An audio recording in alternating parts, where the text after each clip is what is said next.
అందరికీ నమస్కారం. నేను Swaroopa Potlapalli. Welcome to I dream. Manchu ఫ్యామిలీలో గొడవలు ఇప్పట్లో సద్దుమణిగేలా కనిపించట్లేదు. జల్పల్లిలోని మోహన్ బాబు ఫామ్ హౌస్ కి మంచు విష్ణు 40 మంది బౌన్సర్స్ ని పంపిస్తే తగ్గేదే లేదు అంటూ మంచు మనోజ్ ఇంకొక 30 మంది బౌన్సర్స్ ని వాళ్ళ ఇంట్లోకి పంపించడం అనేది జరిగింది. అయితే ఆ బౌన్సర్స్ ని లోపలికి అలో చేయలేదు. దుబాయ్ లో ఓ సినిమా షూటింగ్ లో ఉన్న విష్ణు కూడా ఇండియాకి వస్తున్నారు. దీన్ని బట్టి చూస్తే ఆ ఇంట్లో గొడవలు ఇంకా పెరుగుతున్నాయే గానీ తగ్గట్లేదనే విషయం అందరికీ అర్థమవుతుంది. ప్రస్తుతం నాతో పాటు ఫ్యామిలీ కౌన్సిలర్ రజనీ రమా గారు ఉన్నారు. ఆవిడతో మాట్లాడి అసలు ఈ మంచు ఫ్యామిలీలో గొడవలు ఎందుకు వచ్చాయి, మౌనికతో పెళ్లే కారణమా, ఆస్తుల కోసమే అన్నదమ్ములు తండ్రి కొట్టుకుంటున్నారా, ఇలాంటి విషయాలకి సంబంధించి చాలా అప్డేట్స్ తెలుసుకుందాం. నమస్తే రజనీ గారు. నమస్తే అమ్మా. చూసారు కదా, ఆదివారం అందరూ ఎంజాయ్ చేస్తుంటే ఈ మంచు ఫ్యామిలీలో పెద్ద గొడవ స్టార్ట్ అయింది. బ్రేకింగ్ న్యూస్ అయిపోయింది. తండ్రి కొడుకు కొట్టుకున్నారు. మనం చూసాము, డయల్ 100కి కూడా కాల్ చేశారు, పోలీసులు వచ్చారు. మొత్తానికి కేసుల వరకు వెళ్ళి మళ్ళీ వెనక్కి తగ్గారు. పోలీస్ స్టేషన్ నుంచి అది కాస్త హాస్పిటల్కి వెళ్ళింది. అతనికి మనోజ్కి నెక్కి బ్యాండేజ్ వేశారు, కాలు కుంటుతూ నడుస్తున్నాడు. అసలు ఇంత దాకా రావడం ఏంటి మంచు ఫ్యామిలీలో గొడవలు? మీరేమనుకుంటున్నారు దీని మీద? అది ఇంటి గొడవలు విషయాలు బయటకి రాకూడదు, కానీ ఇది చిలికి చిలికి గాలివానలాగా మెల్లగా బయటకే వచ్చింది. అయితే ఇప్పుడు తాతలు తండ్రులు సంపాదించిన ఆస్తుల కోసం పిల్లలు కొట్టుకోవడం ఏంటి చెప్పండి. ఈ ఆస్తుల వ్యవహారాలు తల్లిదండ్రులు ఏమిస్తే అది తీసుకోవాలి. తల్లిదండ్రులు కూడా సమానంగానే ఇస్తారు పిల్లలకి కదా. అది ఎవరు ఏది వాళ్ళ వల్ల అవుతుందో అది వాళ్ళకి ఇస్తారు. ఇప్పుడు నువ్వు ఇది చేయగలుగుతావు, నీకు ఇది ఇస్తున్నా, ఇది నువ్వు చేయగలుగుతావు, ఇది నీకు ఇస్తున్నా, నువ్వు దీన్ని మేనేజ్ చేయగలవు, నువ్వు దీన్ని మేనేజ్ చేయగలవు అనేది తల్లిదండ్రులు నిర్ణయించగలుగుతారు పిల్లల యొక్క మనస్తత్వాలను బట్టి. ఇప్పుడు ఇతని మనస్తత్వాన్ని బట్టి ఇతను ఇది చేయగలడు, ఇతని మనస్తత్వాన్ని బట్టి ఇతను ఇది చేయగలడు, కాబట్టి ఇతనికి ఇది ఇద్దాం, ఇతనికి ఇది ఇద్దాం అని తల్లిదండ్రులు ఆలోచిస్తారు, బాగానే ఆలోచిస్తారు. కానీ పిల్లలు అది అర్థం చేసుకోరు. ఎంత వయసు వచ్చినా కూడా పిల్లలు పిల్లలే. ఆ తల్లిదండ్రుల యొక్క నిర్ణయాన్ని కానీ ఆలోచన కానీ అర్థం చేసుకోలేకపోతారు. ఎంత వయసు వచ్చినా పిల్లలు పిల్లలే అన్నారు కదా. మనోజ్ని ఒకవేళ తండ్రి పిల్లల్లా చూడొచ్చు, కానీ అతను కూడా ఎదిగినవాడు, ఒక హీరో. అతన్ని సమాజం ఎలా చూస్తుంది? హీరోలాగే ఒక పెద్ద వ్యక్తిగా చూస్తుంది. పెళ్ళయింది, అది కూడా రెండో పెళ్ళి, మళ్ళీ కూతురు పుట్టింది. ఇప్పుడు ఆ తండ్రి ఈ యాంగిల్లో కూడా ఆలోచించాలి కదా. ఆలోచించాలి, కానీ వాళ్ళ యొక్క ఫ్యామిలీ కల్చర్ ఏంటో మనకు తెలీదు. ఇప్పుడు స్వతంత్రంగా తండ్రి 2 మాటలు అనే ఫ్యామిలీ ఏమో, 2 దెబ్బలు వేయగలిగే ఫ్యామిలీ ఏమో మనకు తెలియదు కదా వాళ్ళ కల్చర్ని బట్టి. అయినా కూడా ఒక మాటలతో విననప్పుడు పెద్దవాళ్ళకి కొంచెం కోపం వస్తుంది. ఏదైనా వస్తువు ఉంటే విసిరేయడము, లేకపోతే నా కొడుకే కదా చెప్పిన మాట వినట్లేదని ఒక దెబ్బ వేయడం అనేది సాహసిస్తారు. ఇప్పుడు ఏముంది ఇందులో అని అనుకుంటారు. కొంతమంది మీరు చెప్పినట్టు ఎందుకులే ఎదిగిన పిల్లలని గౌరవిస్తూ వస్తారు. ఇప్పుడు చూడండి, చాలా కేసులు మనం వింటున్నాం బయట. దండిస్తే పర్యవసానం ఒకలా ఉంటుంది, దండించకపోతే పర్యవసానం ఇంకోలా ఉంటుంది. అంటే ఏది చేసినా తప్పుగా ఉంటున్నప్పుడు తల్లిదండ్రులుగా ఎలా ఫాలో అవ్వాలి? ఇప్పుడు స్కూల్లో తీసుకోండి, టీచర్స్ ఏం చేసినా తప్పే. తల్లిదండ్రులు తీసుకోండి, ఏం చేసినా తప్పే. అంటే ఇటు టీచర్స్ కానీ ఇటు తల్లిదండ్రులు కానీ పిల్లల్ని ఏమీ అనొద్దు, ఏమీ నేర్పద్దు, ఏమీ చేయొద్దా? సరే, ఇప్పుడు ఇది ఆస్తుల విషయం కాబట్టి తండ్రి అనేవాళ్ళు వాళ్ళ పిల్లలకి ఏది ఇస్తే బాగుంటుందో నిర్ణయించి ఇచ్చినప్పుడు దాని గురించి వీళ్ళు నాకు ఇది ఇచ్చావు అనే ఒక విషయం జరిగిందని నేను కూడా విన్నాను. అది ఏంటనేది మనకు పర్టికులర్గా తెలియదు. అయితే ఇప్పుడు నేను అదే చెప్పాను, అతనికి అది సూటబుల్ కాబట్టి ఇచ్చి ఉండొచ్చు, ఇతనికి ఇది సూటబుల్ కాబట్టి ఇది ఇచ్చి ఉండొచ్చు. సరే, దాన్ని బేస్ చేసుకుని మనం మాట్లాడాలంటే కనుక ఇప్పుడు అన్నగారు ఊళ్ళో లేకపోవడం, అంటే ఆయన అవుట్ ఆఫ్ కంట్రీ వెళ్ళారు కాబట్టి మంచు విష్ణు అనే ఆయన ఇప్పుడు ఈ అవకాశంగా తీసుకుని డిస్కషన్ చేద్దాము నాన్నతోటి. నాన్న ఒక్కళ్ళే ఉన్నారు కాబట్టి నాతో మంచిగా మాట్లాడగలుగుతారు, నేను ఏమైనా సెటిల్ చేసుకోవచ్చు. అన్నయ్య ఉంటే ఆబ్వియస్లీ కొంచెం ఏదైనా గొడవలు జరగడానికి, ఆర్గ్యుమెంట్స్ జరగడానికి అవకాశం ఉంటుంది కదా. సో లేనప్పుడైతే కేవలం ఆ నాన్న నాతోనే మాట్లాడతారని చూడండి. అదే నేను చెప్పింది, ఎంత వయసు వచ్చినా ఆ పిల్లతనం అలానే ఉంటుంది పిల్లలు, తల్లిదండ్రులు ఉన్నంత వరకు. ఎవరికి వాళ్ళే పెద్దలు, కానీ తల్లిదండ్రుల ముందు ఇలాగే బిహేవ్ చేస్తారు. అన్నయ్యకి అలాగా, అక్కకి ఇలాగా, నాకు ఇలాగా అని చెప్పి ఆ విధంగా ఆ స్టైల్లో మాట్లాడే తత్వాలు ఉంటాయి.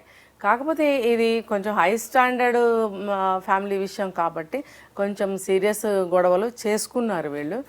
మరి అబ్వియస్లీ తండ్రి గారు అయినప్పుడు ఇలా కాదు అలా అని చెప్పి చూసుంటారు. తర్వాత కోపం మీద ఒక దెబ్బ వేసుంటారు, ఏదో తగిలి ఉంటుంది. దానికి ఈయన ఏంటంటే, ఇదిగో ఇంత అన్యాయం జరిగిపోయింది నాకు అంటే ఫ్రస్ట్రేషన్. కాబట్టి ఇది అందరికీ తెలిస్తేనే నాకు న్యాయం జరుగుతుంది. ఇప్పుడు చూడండి, ఎవరైనా కానీ ఈ ఏదైనా గొడవ జరిగినప్పుడు అందరూ ఒకటే, కింద నుంచి తీసుకోండి, పై వరకు తీసుకోండి. గొడవ జరిగినప్పుడు సమానం అయిపోతుంది మెంటాలిటీ అనేది. వాదించే ధోరణి కానీ, బిహేవ్ చేసే ధోరణి కానీ, ఎదుర్కొనే ధోరణి కానీ, ఒక మాట అనే ధోరణి ఏదైనా కూడా అంతా కూడా మనుషులే కదా, అందరూ సమానంగా దిగజారిపోతారు. సో ఇది కూడా అందులో భాగమే.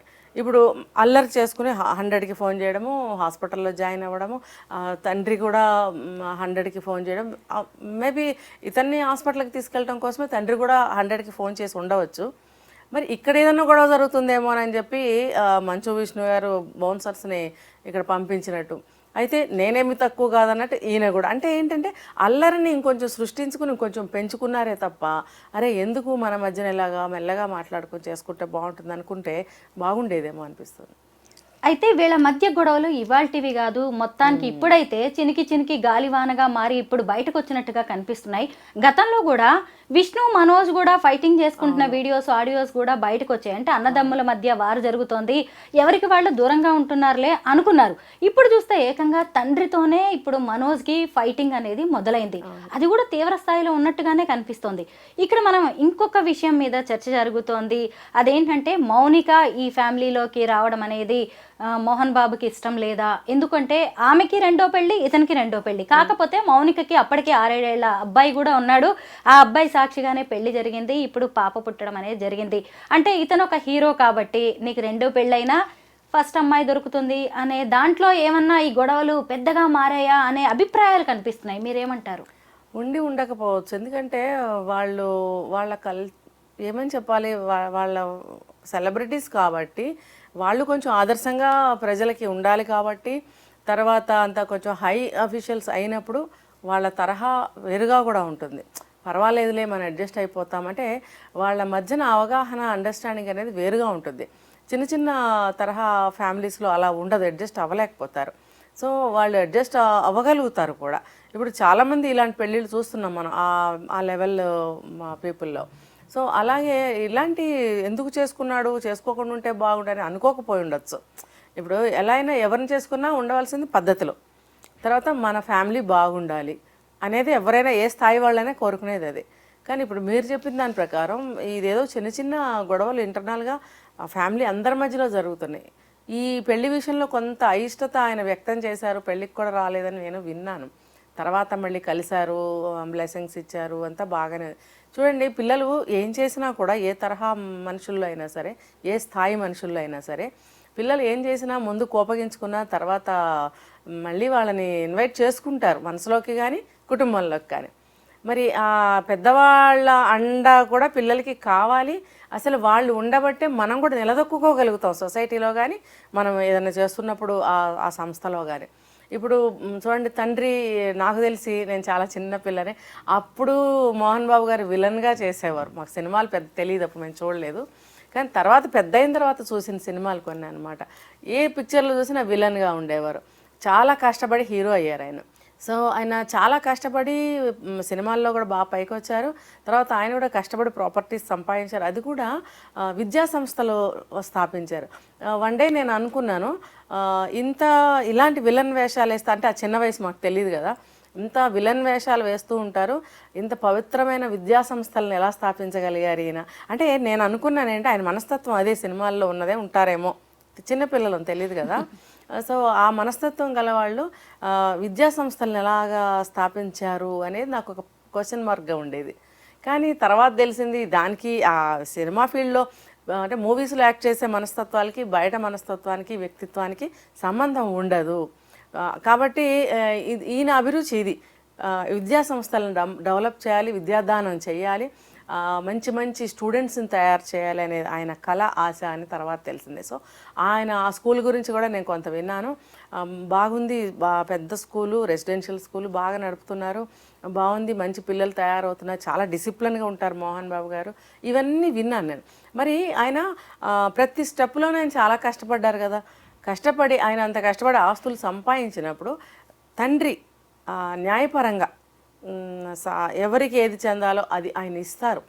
కానీ తల్లిదండ్రులు బ్రతికుండంగానే ఆస్తులు ఇవ్వమనటము, వాటి కోసము ఇంతంత గొడవలు పడటం అనేది మన శాస్త్రాల్లో ఏం చెప్తున్నారంటే మహాపాపం అని చెప్తున్నారు. తల్లిదండ్రుల్ని ఆస్తులు అడిగిన వాళ్ళు, ఆస్తి పంపకం సరిగ్గా చేయలేదని కానీ ఇంకోటి కానీ ఏదైనా సరే వాళ్ళ నుంచి ఏదైనా ఇలా అడిగిన వాళ్ళు చాలా పాపాత్ములు అని చెప్పి మన శాస్త్రాలు చెప్తున్నాయి.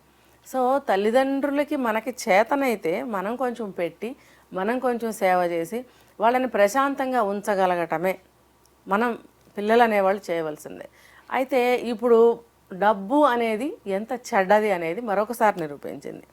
ఇప్పుడు ఆయన అంత కష్టపడి ఆస్తులు సంపాదించి ఎవరికి ఇవ్వాల్సింది ఆయనకి ఇస్తున్నప్పుడు ఇప్పుడు చూడండి, పిల్లలు అందరూ ఒకలా ఉండరు. కొంచెం ఏదన్నా ఇస్తే దాన్ని కొంచెం ఎక్కువ చేసే పిల్లలు ఉంటారు, ఉన్నదాన్ని తగ్గించే పిల్లలు ఉంటారు, లేదా యాజ్ ఇట్ ఈస్గా అలాగే ఉంచేవాళ్ళు ఉంటారు. అంటే ఒక్కొక్కళ్ళ స్కిల్స్ ఒక్కోలా ఉంటాయి. అది తెలిసి తల్లిదండ్రులు ఎవరికేమి ఇవ్వాలో ఎంత ఇవ్వాలో అవన్నీ వాళ్ళు నిర్ణయిస్తారు.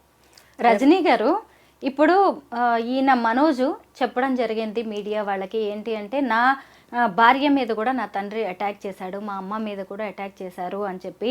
సాధారణంగా మనకి అందరికీ తెలిసిందే మోహన్ బాబు స్ట్రిక్ట్గా ఉంటారు, డిసిప్లిన్డ్గా ఉంటారు.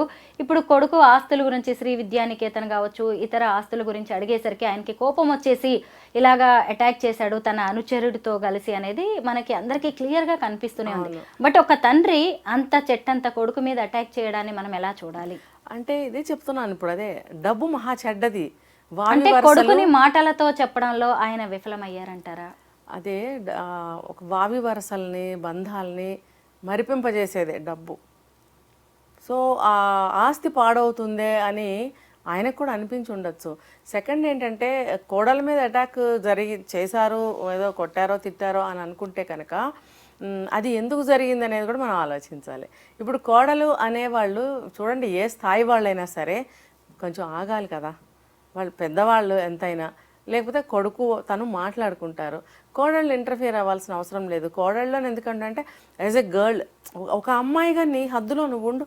వాళ్ళు పెద్దవాళ్ళు, దట్టు తండ్రి కొడుకులు, అది కూడా ఆస్తి వ్యవహారం మాట్లాడుకుంటున్నప్పుడు నువ్వెందుకు ఇంటర్ఫియర్ అవ్వాలి? నీది ఏమన్నా ఉందా అక్కడ?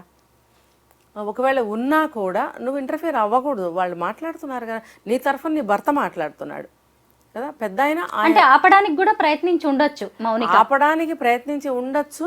సెకండ్ ఏంటంటే తను కూడా ఏమన్నా మాట్లాడి ఉండొచ్చు, అడ్డుపడి ఉండొచ్చు, మాట్లాడి ఉండవచ్చు, ఏదైనా పరుషంగా మాట్లాడి ఉండొచ్చు. ఆ నేపథ్యంలో ఏదైనా చెయ్యి తగలచ్చు, దెబ్బ తగలచ్చు ఒకళ్ళది. చూడండి, ఒక్కోసారి తెలియకుండా చెయ్యి విదిలించుకుంటే చాలా స్పీడ్గా విదిలించుకుంటాం కదా, ఆ స్పీడ్ మీద వెళ్ళి ఎవరికైనా దెబ్బ తగిలితే చాలా గట్టిగా తగులుతుంది. దాన్ని కొట్టేశారు అని మనం అనుకుంటాం చాలా సందర్భాల్లో. నువ్వు కొట్టాలనే కొట్టావు అలా ఇలా అనుకునే సందర్భాలు కూడా మన లైఫ్లో అప్పుడప్పుడు మనకి పరిచయాలు ఉంటాయి ఆ విషయాలు. అయితే ఇది కూడా అలా జరిగి ఉండొచ్చు, లేదా ఆమె అలా ఏదన్నా మాట్లాడడం కానీ ఇంకొకటి కానీ ఏదైనా జరిగి ఉండొచ్చు. అలాంటప్పుడు ఆయన పెద్ద ఆయన కాబట్టి ఆయన కూడా అలా బిహేవ్ చేసి ఉండొచ్చు. దీనికి మనము ప్రత్యేకంగా తప్పు పట్టాల్సిన అవసరం కూడా కనపడలేదు. కానీ మీరు అన్నట్టు కావాలని మాత్రం ఆడపిల్ల మీద చెయ్యి చేసుకోరు, ఎవరు కూడా చేసుకోకూడదు.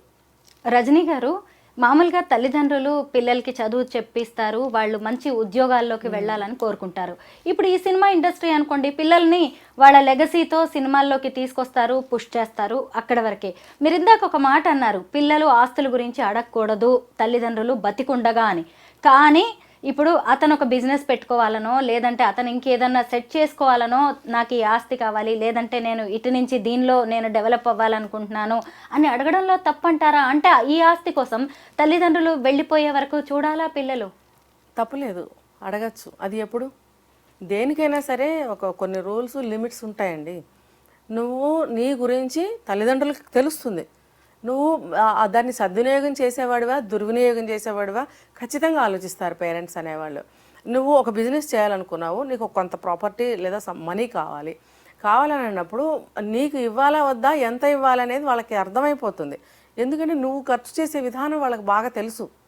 కాబట్టి అంత డబ్బు నీకు ఇవ్వడానికి వాళ్ళు అంగీకరించకపోవచ్చు. ఎందుకంటే డబ్బు ఇవాళ ఉంటుంది, రేపు పోతుంది కదా, ఇవాళ వస్తుంది రేపు పోతుంది. డబ్బులు మన దగ్గర ఎప్పుడు ఉంటాయో చెప్పలేం. ఇవాళ ఉన్నది కదా అని చెప్పి ఇలా ఇన్వెస్ట్మెంట్స్ చేస్తే అది కూడా ఏంటి, జాగ్రత్త లేని ఒక కొడుక్కి ఇస్తే అతను ఇన్వెస్ట్మెంట్ చేస్తే వస్తాయా పోతాయా తెలీదు. అలాంటప్పుడు తల్లిదండ్రులు ఇవ్వడానికి ఇష్టపడరండి. ఉన్నది కూడా నువ్వు పోగొడతావురా అబ్బాయి, నీకు చేత కాదు వద్దు అని అంటారు. లేదు, ఇస్తారు. మీరు అడిగినట్టు నేను బిజినెస్ చేసుకోవాలనుకుంటున్నాను, నాకు కొంచెం హెల్ప్ కావాలి అని అంటే, సరే ఎప్పుడో ఆస్తి ఇవ్వడం ఎందుకు, ఇప్పుడే కొంత భాగం అతనికి ఇద్దాం, బాగుపడతానంటున్నాడు కదా. వాళ్ళు బాగుపడతాను అని అంటే తల్లిదండ్రులు చేయూతనిచ్చి కొంచెం పైకి లేపడం అనేది ధర్మం, బాధ్యత, అదొక సహాయం. దాన్ని నిలబెట్టుకోవాలి. మొత్తం ఆస్తిని పంపకాలు చేసేయండి, మేము ఉన్నాం కదా, మేము చూస్తాం కదా అని అంటే అది ఎప్పటికీ చేయకూడదు. వాళ్ళ కొంత భాగం వాళ్ళ ఆస్తి వాళ్ళకు ఉండాల్సిందే. తర్వాత అయినా సరే పిల్లలకే వెళ్తుంది కదా సమానంగా. ఎందుకు మొత్తం లాగేసుకోవాలని ఎందుకు చూడాలి? ఎందుకు అంత ఏమంటారు దాన్ని, ఆశ? రజనీ గారు, ఇప్పుడు మోహన్ బాబు గారి కుటుంబానికి సినిమా ఇండస్ట్రీలోనే కాదు బయట కూడా చాలా మంచి పేరుంది. ఇప్పుడు మనమందరం కూడా మంచు ఫ్యామిలీని కావచ్చు, మెగా ఫ్యామిలీని, అల్లు ఫ్యామిలీని, అక్కినేని ఫ్యామిలీని, వెంకటేష్ గారి ఫ్యామిలీని, వీళ్ళందరినీ మనం చాలా బాగా చూస్తూ ఉంటాం. మంచి కుటుంబాలు సినిమాల్లో ఉన్నా కానీ కుటుంబ పరంగా చాలా గొప్పగా ఉంటాయని. కానీ ఇప్పుడు ఈ గొడవలు వాళ్ళ కుటుంబాల్లో ఒక మచ్చగానే మిగిలిపోబోతున్నాయి. ముఖ్యంగా ఏంటంటే ఇన్ని రోజులు సినిమా షూటింగ్ కోసం దుబాయ్లో ఉన్న విష్ణు వస్తున్నాడు, ఈ గొడవలు ఇంకా పెరగబోతున్నాయి, అన్నదమ్ముల మధ్య ఇంకా అగాధం పెరగబోతోంది అనేది మనకి స్పష్టంగా తెలుస్తోంది. అంటే తల్లిదండ్రులు అనేవాళ్ళు పిల్లల మధ్య గొడవలు పెరగకుండా, ఇలాంటివి కలహాలు సృష్టించకుండా ఉండాల్సిన బాధ్యత కూడా తల్లిదండ్రులదే కదా, బ్యాలెన్స్ చేయాలి కదా ఇదంతా. మరి ఇక్కడ మోహన్ బాబు గారి పాత్ర ఏంటి? ఇప్పుడు చేస్తారేమో, నెక్స్ట్ స్టెప్ తీసుకుంటారేమో. ఆయనేమో తెలివి తక్కువ వ్యక్తి కాదు, ఆయన చాలా తెలివిగల వ్యక్తి, కష్టపడి పైకి వచ్చిన వ్యక్తి. ఇప్పుడు అటువంటి వ్యక్తికి గొడవలు వచ్చినప్పుడు ఎలా తగ్గాలో, మరి అల్లరి చేసినప్పుడు ఎలా పెరగాలో తెలియదంటారా? ఖచ్చితంగా తెలుస్తుంది. అయితే ఈ పిల్లలే అనవసరంగా ఎక్కువ చేసుకుంటున్నారు. ఇప్పుడు అతను పెద్ద కొడుకు కంట్రీలో లేనప్పుడు సెక్యూరిటీ కోసం అతను ఏదో బౌన్సర్స్ అని పంపించినప్పుడు దాన్ని రెచ్చగొట్టుకునే విధంగా ఈయన కూడా ఎందుకు తెప్పించుకోవడము? ఇప్పుడు గొడవ అవుతుందని ఆయన పంపించినప్పుడు నువ్వు కూడా దించావు అని అంటే బౌన్సర్స్ని, అర్థం ఏంటి? కొట్టుకుందాం కమాననా? అది అలా చేయకూడదు.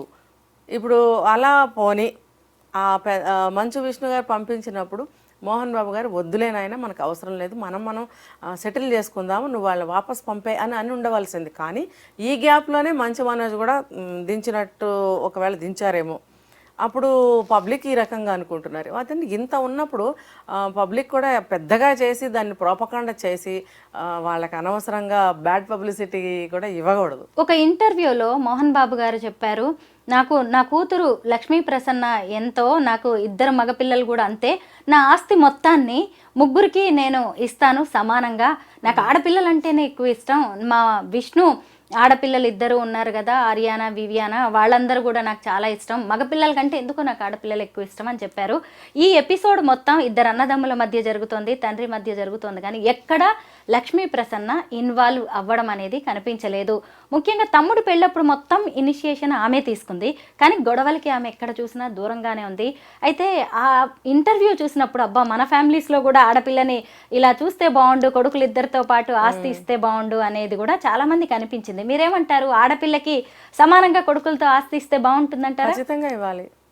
ఇప్పుడు చూడండి, బాగా డబ్బు, ఎందుకు అంటే కట్న కానుకలు ఇచ్చేసి అమ్మాయిని పక్క ఇంటికి వేరే ఇంటికి పంపిస్తే అక్కడికే బాధ్యత అయిపోయిందనే తల్లిదండ్రులు చాలా మంది ఉన్నారు. బట్ ఈరోజు మోహన్ బాబు గారు చెప్పింది, మీరు చెప్పేది సొసైటీకి చాలా అవసరం.